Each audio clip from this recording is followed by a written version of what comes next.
Dear students, तो कैसे हैं आप लोग। उम्मीद करता हूं कि आप लोग स्वस्थ होंगे, मस्त होंगे, अपनी पढ़ाई में व्यस्त होंगे। तो दोस्तों, मैं विनय विश्वकर्मा आपका स्वागत करता हूं आपके अपने चैनल विनय सर स्टडी में। तो दोस्तों, आज के वीडियो में हम क्लास 12 केमिस्ट्री का 25 महत्वपूर्ण बहुविकल्पीय प्रश्न को पढ़ेंगे जो हमारे बोर्ड एग्जाम के लिए बहुत ही इंपॉर्टेंट हैं। तो वीडियो में लास्ट तक बने रहिएगा। अगर आप वीडियो पे नए हैं तो वीडियो को लाइक कर दीजिएगा और चैनल पर नए हैं तो सब्सक्राइब कर दीजिए, क्योंकि बोर्ड एग्जाम के हर इंपॉर्टेंट टॉपिक का वीडियो आपको चैनल पर डेली मिलता रहेगा। तो ये वीडियो को स्टार्ट करते हैं। देखिए, जो सभी क्वेश्चन 25 क्वेश्चन आपको मैं बताऊंगा, ये हमेशा बोर्ड एग्जाम में पूछे जाते हैं। इन्हीं में से घुमा फिरा के क्वेश्चन आपको बोर्ड एग्जाम में पूछता है बहुविकल्पीय का प्रश्न। तो आइए देखते हैं क्वेश्चन नंबर 1 क्या है। देखिए, कह रहा है कि ग्रेफाइट है। ग्रेफाइट के क्या है। पहला ऑप्शन है ए आयनिक ठोस, बी ऑप्शन है धात्विक ठोस, और सी ऑप्शन है सहसंयोजक ठोस, और डी ऑप्शन है आणविक ठोस। तो जो ग्रेफाइट है वो सहसंयोजक ठोस है। तो यहाँ पे देखिए, हमने सही का चिन्ह पहले से लगा रखा है। तो आपका सही ऑप्शन सी वाला ऑप्शन सही हो जाएगा। सहसंयोजक ठोस जो है ग्रेफाइट है। उसके बाद देखिए अगला क्वेश्चन क्या है। क्वेश्चन नंबर 2 कह रहा है कि घनीय क्रिस्टल में कोर की लंबाई होती है। तो देखिए, ए ऑप्शन है ए बराबर बी बराबर सी, यानी तीनों जो होते हैं बराबर होते हैं। ए बी सी तीनों बराबर होते हैं। और बी ऑप्शन है ए बराबर बी और बी के बराबर नहीं, यानी बी नॉट इक्वल टू जो है बी बराबर नॉट इक्वल टू सी, मतलब कि बी सी के बराबर नहीं है। तो तीसरा ऑप्शन है ए ना ए बी के बराबर और ना बी सी के बराबर, कोई भी बराबर नहीं है।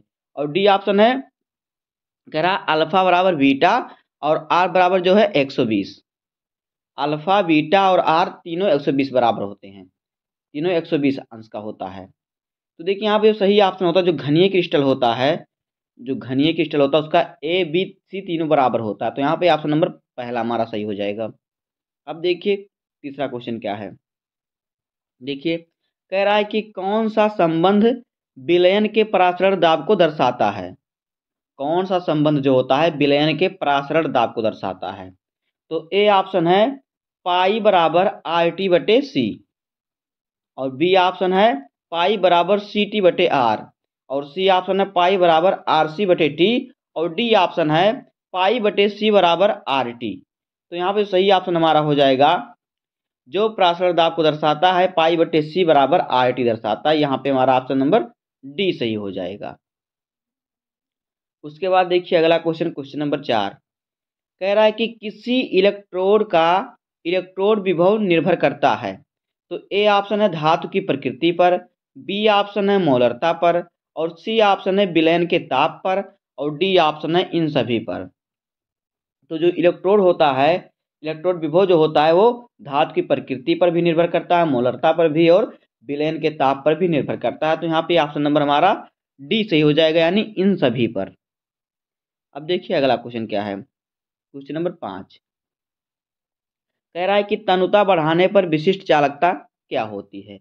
ए ऑप्शन है बढ़ती है, और बी ऑप्शन है घटती है, सी ऑप्शन है स्थिर रहती है, और डी ऑप्शन है इनमें से कोई नहीं। तो देखिए, अगर हम तनुता बढ़ाएंगे तो विशिष्ट चालकता क्या होगी, बढ़ेगी, सॉरी घटेगी। तो यहाँ पे ऑप्शन नंबर हमारा बी सही हो जाएगा, घटती है। अब देखिए अगला क्वेश्चन, क्वेश्चन नंबर 6 कह रहा है कि विशिष्ट चालकता की इकाई है। ए ऑप्शन है सेमी सेमी स्क्वायर ओम स्क्वायर, यानी सेमी के पावर -2 ओम के पावर -1, और बी ऑप्शन है सेमी इनवर्स तुल्यांक इनवर्स, सी ऑप्शन है सेमी इनवर्स ओम इनवर्स, और डी ऑप्शन है सेमी के पावर -2 ओम। तो देखिए यहाँ पे जो सही सही ऑप्शन हमारा हो जाएगा सेमी इनवर्स ओम इनवर्स। जो विशिष्ट चालकता की इकाई होती है सेमी इनवर्स ओम होता है, ओम इनवर्स। तो यहाँ पे ऑप्शन नंबर हमारा सी सही हो जाएगा। अब देखिए अगला क्वेश्चन, क्वेश्चन नंबर 7 कह रहा है कि ताप बढ़ाने पर वेग स्थिरांक। ए ऑप्शन है बढ़ेगा, बी ऑप्शन है घटेगा, और सी ऑप्शन है अपरिवर्तित रहेगा, और डी ऑप्शन है इनमें से कोई नहीं। तो देखिए, ताप बढ़ाने पर वेग जो होता है बढ़ता है। तो यहाँ पे ऑप्शन नंबर हमारा ए सही हो जाएगा। अब देखिए क्वेश्चन नंबर 8 क्या कह रहा है। देखिए, कह रहा है कि प्रथम कोट की अभिक्रिया के लिए वेग स्थिरांक का मात्रक है। तो ए ऑप्शन है मोल लीटर प्रति सेकेंड, और बी ऑप्शन लीटर मोल प्रति सेकेंड, और फिर सी ऑप्शन है सेकेंड और डी ऑप्शन है मोल लीटर इनवर्स। देखिए जो प्रथम कोटि की अभिक्रिया के लिए वेग स्थिरांक होता है उसका मात्रक जो होता है वो सेकेंड होता है, तो यहाँ पे ऑप्शन नंबर सी हमारा सही हो जाएगा। अब देखिए क्वेश्चन नंबर 9 कह रहा है कि शून्य कोटि की अभिक्रिया के लिए वेग स्थिरांक का मात्रक है, तो ए ऑप्शन है मोल लीटर सेकेंड और बी ऑप्शन है मोल इनवर्स लीटर सेकेंड और सी ऑप्शन है मोल लीटर इनवर्स सेकेंड और डी ऑप्शन है मोल सेकेंड। तो देखिए शून्य कोटि की अभिक्रिया का जो वेग स्थिरांक का मात्रक है वो होता है मोल लीटर इनवर्स सेकेंड, तो यहाँ पे ऑप्शन नंबर जो हमारा हो जाएगा सी सही हो जाएगा, ऑप्शन नंबर सी। अब देखिए क्वेश्चन नंबर 10 क्या कह रहा है। देखिए कह रहा है कि प्रथम कोटि की अभिक्रिया के लिए वेग स्थिरांक तथा अर्ध आयुकाल में संबंध है। जो प्रथम कोटि की अभिक्रिया होती है अर्ध आयुकाल और वेग स्थिरांक, तो देखिए यहाँ पे होता है क्या, टी हाफ बराबर, पहला ऑप्शन टी हाफ बराबर 0.693 बटे के और बी ऑप्शन है के बराबर टी हाफ बटे 0.639 और सी ऑप्शन है टी हाफ बराबर 0.693 के और डी ऑप्शन टी हाफ बराबर के बटे 0.693। तो देखिए जो प्रथम कोटि की अभिक्रिया का वेग स्थिरांक होता है और जो अर्ध आयुकाल उसका संबंध होता है टी हाफ बराबर होता है इसमें 0.693 बटे के, ऑप्शन नंबर पहला हमारा यहाँ पे सही हो जाएगा। अब देखिए क्वेश्चन नंबर 11 कह रहा है कि कोहरा किस प्रकार का कोलाइडी विलयन है, तो ए ऑप्शन है द्रव में गैस और बी ऑप्शन है गैस में द्रव और सी ऑप्शन है द्रव में द्रव और डी ऑप्शन है गैस में ठोस। तो देखिए जो कोहरा है वो द्रव में गैस का कोलाइडी विलयन है, तो यहाँ पे ऑप्शन नंबर हमारा पहला सही हो जाएगा।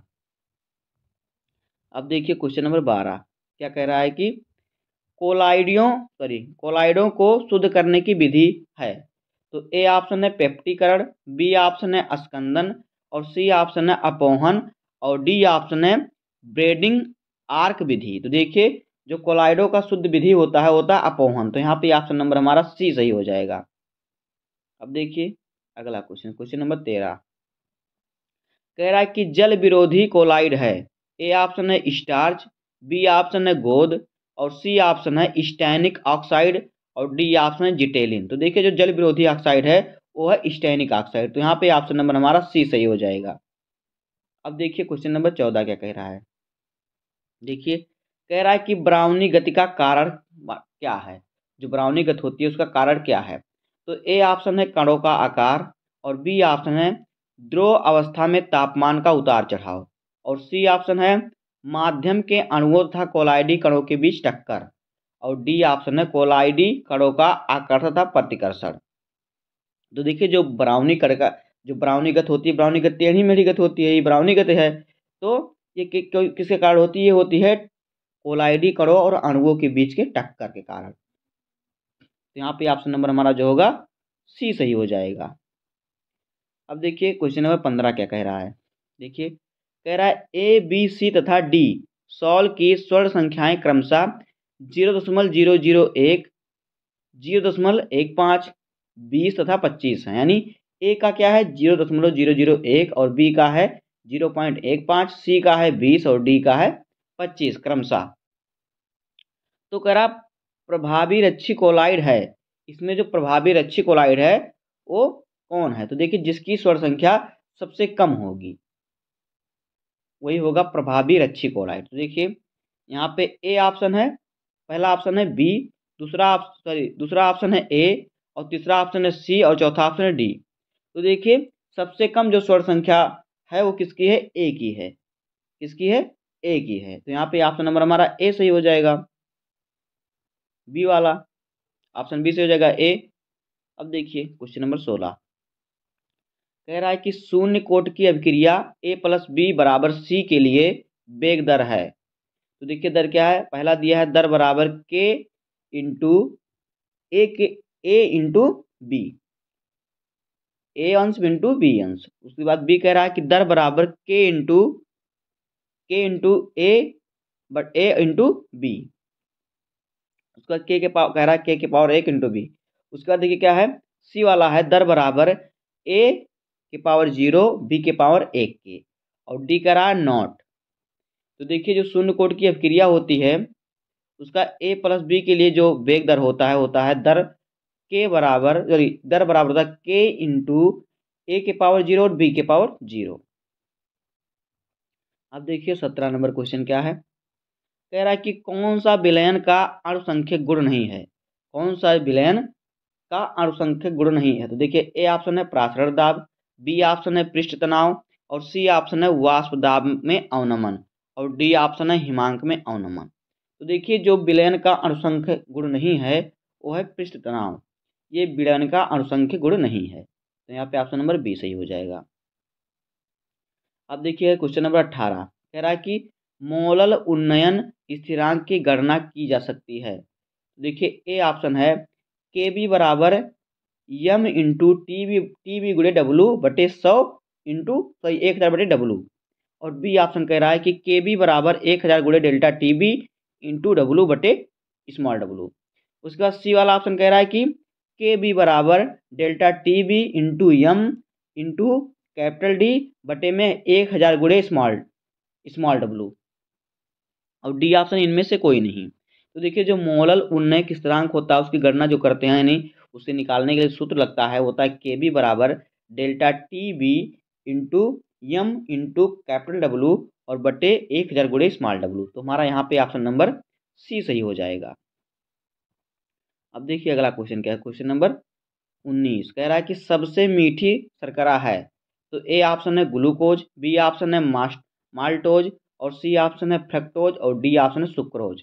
जो सबसे मीठी शर्करा होती है फ्रक्टोज। तो यहाँ पे ऑप्शन नंबर सी हमारा सही हो जाएगा। अगला क्वेश्चन देखिए क्या है, क्वेश्चन नंबर 20 कह रहा है कि हमारे शरीर में रिजर्व ग्लूकोज का काम करता है। तो ए ऑप्शन है सुक्रोज, बी ऑप्शन है स्टार्च और सी ऑप्शन है ग्लाइकोजन और डी ऑप्शन है फ्रक्टोज। तो देखिए हमारे शरीर में जो रिजर्व ग्लूकोज का काम करता होता है ग्लाइकोजन। तो यहाँ पे ऑप्शन नंबर हमारा सी सही हो जाएगा। अब देखिए अगला क्वेश्चन क्या है, क्वेश्चन नंबर 21 कह रहा है कि एंजाइम होते हैं। तो ए ऑप्शन है कार्बोहाइड्रेट, बी ऑप्शन है प्रोटीन, सी ऑप्शन है वसा और डी ऑप्शन है लवण। तो देखिए जो एंजाइम होता है वो प्रोटीन होता है। तो यहाँ पे ऑप्शन नंबर हमारा बी सही हो जाएगा। उसके बाद देखिए अगला क्वेश्चन क्या है, क्वेश्चन नंबर 22 कह रहा है कि विटामिन ए की कमी से होने वाला रोग। तो ए ऑप्शन है स्कर्वी, बी ऑप्शन है एनीमिया और सी ऑप्शन है बेरी और डी ऑप्शन है रतौंधी। तो देखिए जो विटामिन ए की कमी से रोग होता है वो रतौंधी रोग होता है। तो यहाँ पे ऑप्शन नंबर हमारा डी सही हो जाएगा। अगला क्वेश्चन देखिए क्या है, हास्य गैस है यानी हास्य गैस जिस गैस के प्रभाव से लोग हंसने लगते हैं। तो देखिए क्या है, ए ऑप्शन है NO और बी ऑप्शन है N2O और सी ऑप्शन है NO2 और डी ऑप्शन है N2O5। तो देखिए जो हास्य गैस है वो क्या है, N2O है। तो यहाँ पे ऑप्शन जो नाइट्रोजन ऑक्साइड होता है नाइट्रेट ऑक्साइड होता है गैस N2O। तो यहाँ पे ऑप्शन नंबर बी हमारा सही हो जाएगा। उसके बाद 24 नंबर क्वेश्चन देखिए क्या है, सबसे दुर्बल हाइड्रोक्लोरिक अम्ल है। तो ए ऑप्शन है HI, बी ऑप्शन है HBr और सी ऑप्शन है HF और डी ऑप्शन है HCl। सबसे दुर्बल जो होता है हाइड्रोक्लोरिक अम्ल है वो HF है। तो यहाँ पे ऑप्शन नंबर सी हमारा सही हो जाएगा। उसके बाद देखिए क्या है 25 नंबर क्वेश्चन कह रहा है कि लेंथोनाइड श्रेणी में सामान्य ऑक्सीकरण अवस्था है। तो ए ऑप्शन है +1, बी ऑप्शन है +2 और सी ऑप्शन है +4, डी ऑप्शन है +3। तो देखिए जो लेंथोनोइक श्रेणी होती है उसकी समान ऑक्सीकरण अवस्था होती है +3। तो यहाँ पे ऑप्शन नंबर डी हमारा सही हो जाएगा। तो दोस्तों इस प्रकार से हो जाएंगे क्लास 12 केमिस्ट्री के 25 सबसे महत्वपूर्ण बहुविकल्पीय प्रश्न जो हमारे बोर्ड एग्जाम में कई सालों से पूछे जा रहे हैं। तो उम्मीद है कि आपको वीडियो पसंद आया होगा।